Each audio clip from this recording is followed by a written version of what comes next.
자, 오늘은요, 우리 성전 이야기, 우리 마지막 시간입니다. 다음번 수요일부터는 뭘 하냐고 하면요, 시편 강해. 시편으로 함께 은혜 나누도록 하겠습니다. 구약 성경의 시편이 다 아름다운 노래 찬양이잖아요. 그래서 그 시편의 내용을 우리 한번 깊이 있게 묵상해 보시고, 또 그 시편과 관련된 또 찬양이 또 무지 많잖아요.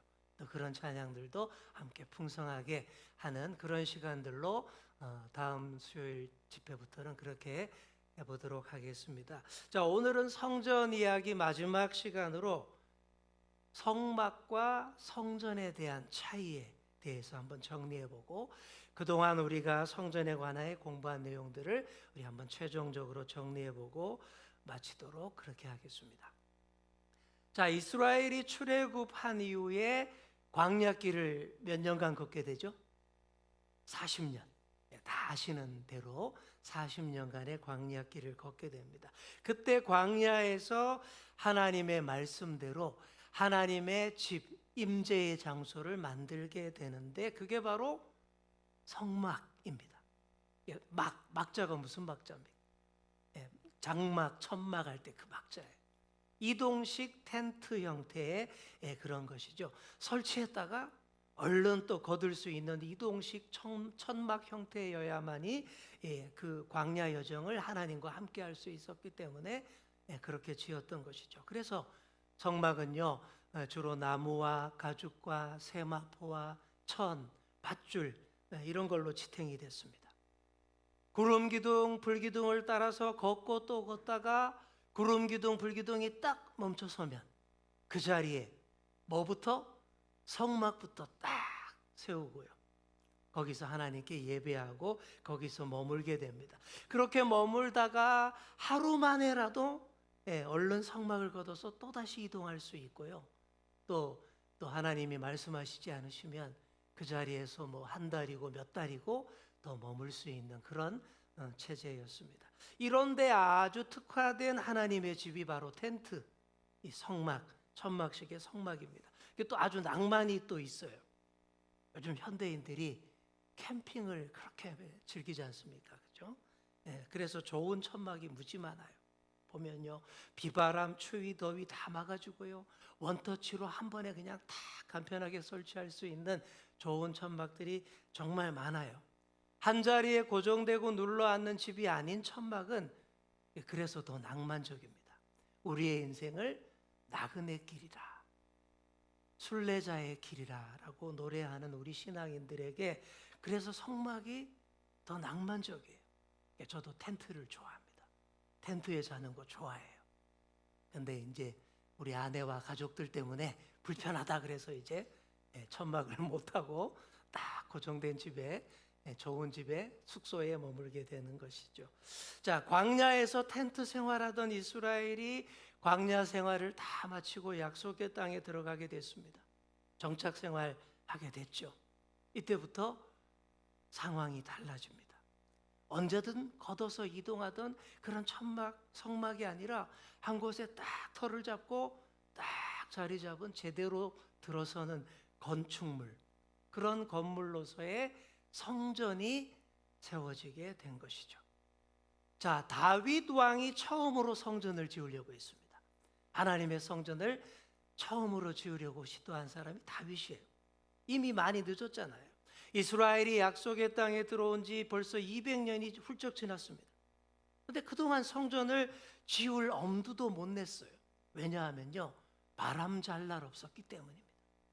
여러분, 계속 뭐 전쟁과 폭동과 난리가 계속되면 아주 좋고 화려한 건물 지을 수 있습니까? 없습니까? 못 짓죠. 엄두가 안 나요. 이스라엘이 그랬습니다. 초창기에 딱 가나안에 들어왔을 때는 그 여호수아 시대였죠. 그때는 정복 전쟁을 벌이고 땅을 차지하고 또 땅을 분배하는 그런 어려운 시기였기 때문에 또 엄두를 못 냈고, 그리고 그 다음부터는 암흑기인 사사 시대가 이어졌습니다. 사사 시대 아시죠? 그때 이스라엘의 왕이 없으므로 사람이 각기 자기 소견에 좋을 대로 행하였더라. 하던 그런 시대 아닙니까? 계속 혼란과 불안과 이민족의 침입이 이어지고 전쟁이 그치지 않으니 성전 지을 엄두도 못 내죠. 그러다가 왕정 시대가 됐습니다. 최초의 왕 누구죠? 사울. 불안하던 사울 왕 통치기를 지나서 다윗이 왕이 됐습니다. 하지만 다윗도 초반에는요, 주변의 이민족들과 정복하고 전쟁으로 굴복시키느라고 정신이 없었어요. 세월이 더 필요했습니다. 결국 다윗이 모든 대적들을 다 정복하게 됩니다. 이스라엘이 물리쳐야만 했던 주변 민족들이 누구냐 하면 가나안 잔존 세력인 여부수 족속, 그리고 아말렉 족속, 모압, 암몬, 에돔, 그리고 그토록 오래도록 이스라엘을 괴롭혔던 숙적 블레셋. 다윗 후기 시대가 되어서야 이 블레셋까지 완전히 정복을 하게 됩니다. 진짜 평화 정착의 시대가 된 거예요. 드디어 하나님의 임재를 상징하고 하나님의 이름을 둘 성전 건축을 위한 시기가 무르익은 것처럼 보입니다. 그래서 다윗이 성전 짓겠노라 그랬던 거죠. 그러나 하나님이 보시기에는요, 다윗이 성전을 건축하기에는 아직 뭔가 부족한 2%가 있었습니다. 그게 뭘까요? 네, 성경에서는 이렇게 얘기합니다. 야, 다윗, 너는 전쟁을 많이 하느라 피를 많이 흘려서 안 돼. 이렇게 딱 나와 있죠. 자, 그런데 그 말 그대로 다윗은 피를 많이 흘린 사람이라 거룩한 성전을 짓는데 적당한 사람이 아니구나, 이렇게만 생각하면 또 그게 아닙니다. 하나님의 성전을 짓기에는요, 다윗 왕조가 아직 안정적이지 못했기 때문입니다. 주변의 대적들 다 물리쳤고요, 나라의 평화가 찾아왔지만 그곳으로 다윗의 통치가 견고해졌다, 이제 성전 지어도 돼 할 그런 상황은 아니었다라는 거죠. 인류의 역사를 보시면요, 위대한 왕이 죽고 나면 금방 치열한 권력 쟁탈전이 일어나고요, 그래서 금방 몰락하여서 무너지는 경우가 너무 많이 나옵니다. 그래서 다윗 통치만으로는 안 되고 다윗 왕조, 즉 대대로 다윗의 가문이 안정적으로 계속 이어져야만 성전 건축 같은 중대한 문제를 할 수 있었던 것이죠. 자, 1392년에 우리 이 땅에서 태조 이성계가 조선을 건국했습니다. 이후에 왕자의 난 등으로 살짝 불안했지만 다행히 잘 극복하고요, 아들인 태종, 손자인 세종대왕으로 왕조가 안정적으로 잘 이어졌어요. 그래서 궁궐도 짓고 도시도 건설하고 한글도 만들 수 있는 바탕이 되었던 것입니다. 이와 똑같아요. 거룩한 하나님의 집 성전을 건축하는 그 중요한 일을 위해서는요, 다윗 왕조가 안정적으로 이어져야 했던 것입니다. 그래서 다윗 당대에는 안 되고 다윗의 아들이 왕이 된 다음에야 가능했던 것입니다. 그래서 하나님이 다윗을 말린 거예요. 다윗의 마음은 진심입니다. 다윗은 항상 진심이었어요. 아시잖아요.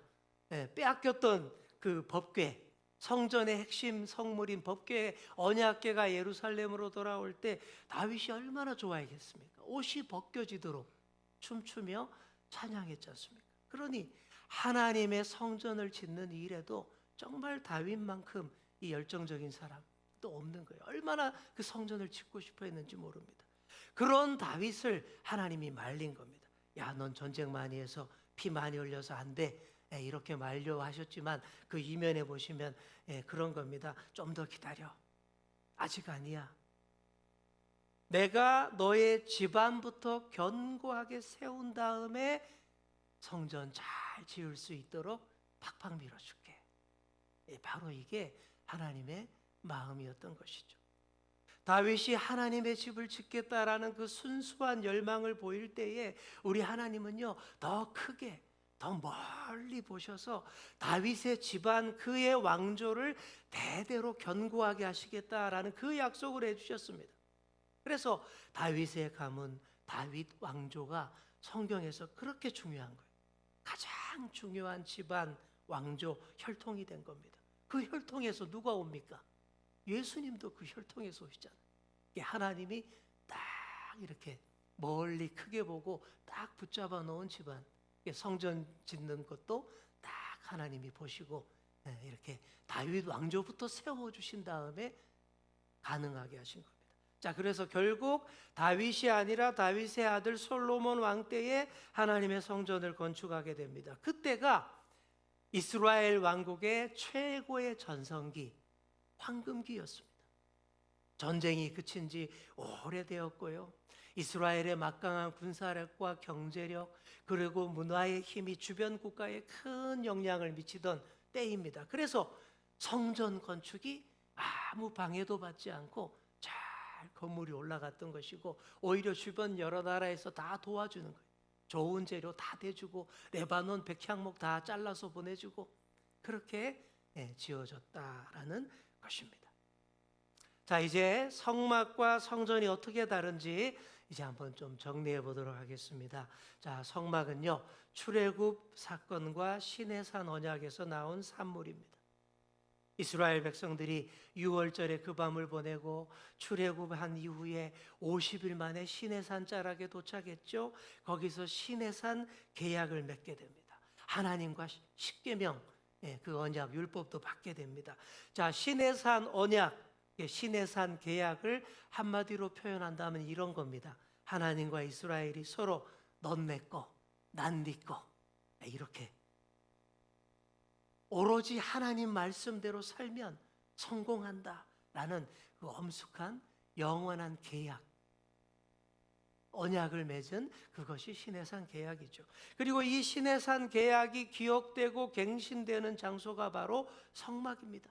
자, 그래서 출애굽기에 보시면요, 성막을 어떻게 만들라라는 설명, 그 설계도가 아주 세세하게 나와요.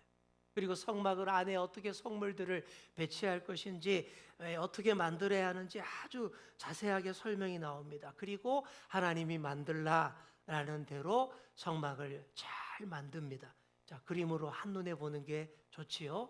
자, 바로 이렇게 만든 것이 성막입니다. 자, 완전 텐트죠, 그죠? 장막 시대. 자, 그래서 이 성막은 시내산 계약을 영원히 기억하고 지속하는 장소로서 하나님과 이스라엘의 특별한 관계를 상징합니다. 하나님이 유일하게 이스라엘 민족에게만 계시하시고 이스라엘만이 하나님을 섬기는 곳, 이게 성막이에요. 그런 면에서 성막은요, 하나님과 이스라엘 둘만의 친밀함을 상징하는 곳입니다. 낭만으로 가득한 성막이고, 어떻게 얘기하자면 신혼 때의 이 장막, 막 그렇게 생각하시면 됩니다. 좀 신혼 때 어때요? 좀 어렵고 부족하고 집을 구해도 단칸방에 살잖아요. 처음에 시작할 때, 그죠? 그것처럼 성막을 지어놓고 하나님과 이스라엘 단둘이 신혼 생활 시작하는 그런 텐트다. 이렇게 이 정도 생각하시면 됩니다. 자, 성전에도 성막과 비슷한 의미가 다 포함되어 있어요. 하지만 성전에는 성막에 없는 추가적인 의미가 있습니다. 그것은 성전 건축이 이스라엘과 하나님과의 특별한 관계가 세계 열방 가운데서 다 확인되고 존중되었을 때 세워졌다라는 것입니다. 그래서 성전에서는요, 이스라엘뿐만 아니라 다른 민족도 나와서 예배드리는 것이 허락이 됩니다. 모든 인류가 하나님을 예배하는 장소가 성전입니다. 그런 면에서 성막은 특수주의를, 성전은 보편주의를 상징한다라고 볼 수가 있습니다. 하나님과 이스라엘의 계약은 정적인 관계가 아니라 동적인 관계입니다. 호세아 선지자가 하나님과 이스라엘의 관계를 뭘로 묘사했어요? 부부 관계로 묘사한 것과 똑같은 거예요. 부부 관계는 결혼식을 통해서 성립이 되지만 이후로 어떻게 됩니까? 때로는 끈끈했다가 때로는 느슨했다가 이렇게 반복이 되지 않습니까? 그래서 성막에서 성전으로의 변화가 이렇게 하나님과의 관계가 끈끈해지는 과정을 잘 보여준다라고 이해하시면 되겠습니다. 이스라엘이 가나안 땅에 들어와서도 한동안은 계속 성막이었어요. 실로라는 장소에 이 성막 텐트를 딱 설치하고 그 텐트를 오래 유지를 했습니다. 왜냐하면 아직 사회적 질서, 영적 질서가 잡히지 않았기 때문이에요. 몸만 가나안 땅에 들어왔지 여전히 혼란스러운 사사시대가 오래 이어졌기 때문입니다. 그래서 그 기간 동안은 계속 성막, 텐트입니다. 여전히 느슨한 관계, 천막을 쳤다 걷었다 하는 그런 것과 같았습니다. 그러다가 다윗 시대 후반기가 되어서야 이 약속의 땅이 안정이 됩니다. 하나님의 공의가 실현되는 꽤 괜찮은 나라가 됐어요. 그리고 좀 더 세월이 더 지나서 솔로몬 시대가 되어서야 성전을 짓는데, 이 성전은 성막보다 규모 면에서 3배나 더 커졌고, 그리고 재료도 돌과 지붕과 벽으로 그런 세워진 제대로 된 건축물 집이었습니다. 자, 그래서 솔로몬 성전을 한눈으로 보자면 이와 같습니다. 자, 이 모형이죠. 정착하게 된 것이고 안정적이 된 것임을 여러분 딱 느낄 수 있지 않습니까? 성막에서 성전으로, 성막에서 성전으로 이렇게 발전을 하면서 하나님과 이스라엘의 계약 관계가 끈끈해지는 바로 그런 과정인 거죠. 그리고 이 과정은요, 법궤 위에 있는 그룹의 모양에서도 확인할 수가 있습니다. 자, 성막 시대에는 어땠냐 하면요, 하나님을 그룹 위에 계신 분으로 묘사했습니다. 여기서 그룹이라는 것은 보이시죠? 천사, 그냥 뭐 2명, 3명, 4명 그룹, 그 얘기가 아니라, 밴드가 아니라 히브리어입니다. 요 천사를 그룹이라고 합니다. 그룹 천사가 이 법궤 뚜껑 위에서 이렇게 서로 날개를 딱 맞대고 있는 이 형상 여러분 많이 보셨잖아요. 자, 바로 이 위에 하나님이 임재한다라고 성막 시대에는 그렇게 믿었습니다. 그러나 성전이 세워진 뒤에는요, 더 이상 법궤 위에 있는 이 그룹 천사에 대한 묘사가 없어집니다. 그래서 뒤에 구약 성경을 찾아보시면 솔로몬은 2개의 이 거대한 그룹을 법궤 위가 아니라 지성소 바닥 위에다가 딱 세웁니다. 이전에는 그룹 천사들이 법궤 뚜껑 시온소 위에 올라앉아서 이스라엘과 함께 광야길을 이렇게 막 오고 가는 그런 모양새였다면, 이제는 정착되었으니 지성소 바닥에 딱 이렇게 안착해서 뿌리를 내린 모습으로 그렇게 표현을 했던 것입니다.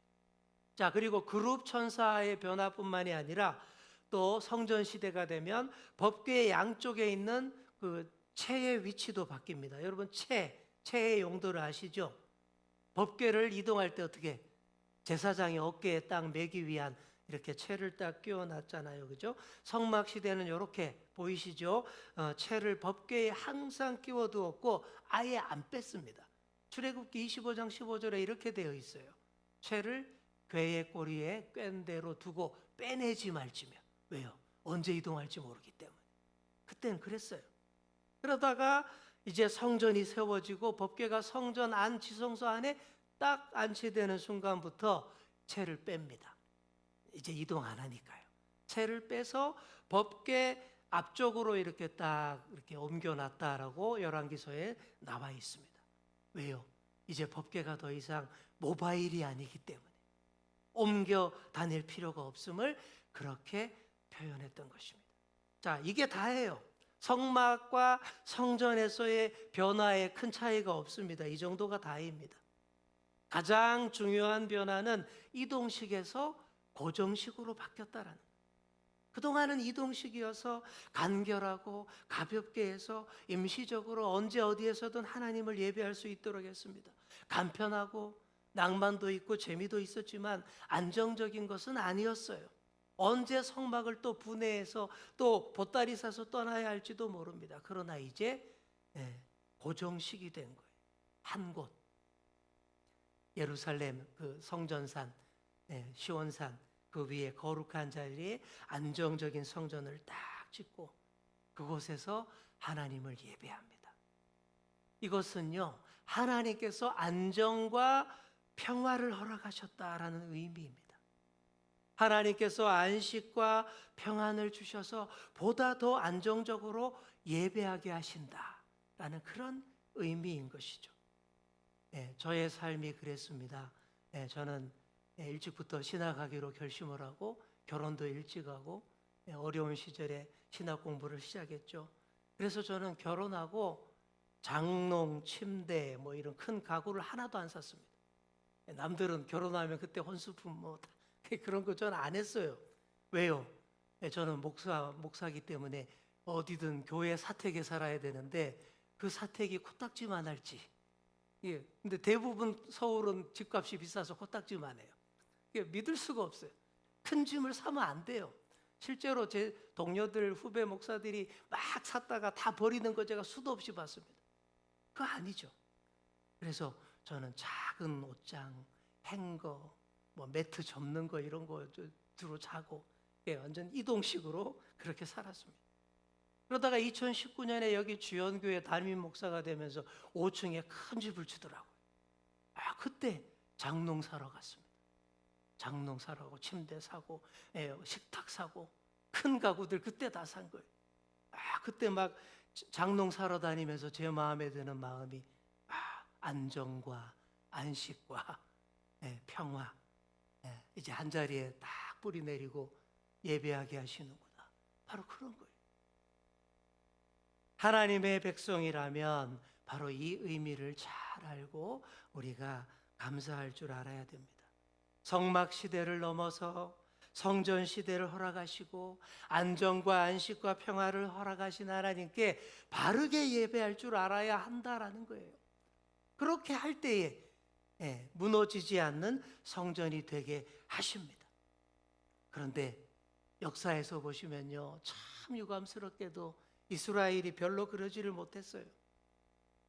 그 좋은 성전 딱 지어놓고는 하나님만 예배하지 않아요. 자꾸 다른 엉뚱한 신들에게 기웃거리고 다른 신들을 찾습니다. 그러니 영원할 것 같았던 예루살렘 성전도, 절대 안 무너질 것 같던 그 성전도 무너지고 맙니다. 2번이나 무너졌어요. 열심히 재건하기도 했지만 또다시 무너져 버리고, 지금 현재 성전산이 있던 그곳에 가면요, 이슬람 사원만 딱 남아 있습니다. 다시 재건해야 할 우리의 성전은 어떤 성전일까요? 성막도 아니고 솔로몬 성전도 아닙니다. 신약 성경으로 넘어오면 전혀 새로운 성전의 개념을 말합니다. 그게 뭘까요? 예수님을 구주로 믿고 성령님으로 충만하여 살아가는 우리 성도 자체가 성전이다. 우리 몸이, 우리 자체가 성전이다. 이 신학으로 바뀐 거예요. 사랑하는 성도 여러분, 우리가 바로 성전인 줄 믿습니다. 우리가 걸어다니는 교회입니다. 이런 성전이야말로 영원히 무너지지 않아요.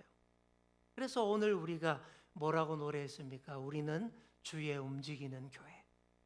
찬양하지 않았습니까? 이 찬양처럼 우리가 주의 움직이는 교회, 주의 성전, 우리 자체가 주의 성전임을 선포하며 사시기를 축복합니다. 그렇게 할 때에 영원한 주의 성전, 무너지지 않는 성전 될 줄 믿습니다. 성령의 능력으로 부흥하는 교회가 비로소 그때 되는 것입니다. 그런 교회로 살기를 다짐하시는 저와 여러분 다 되시기를 간절히 축원합니다.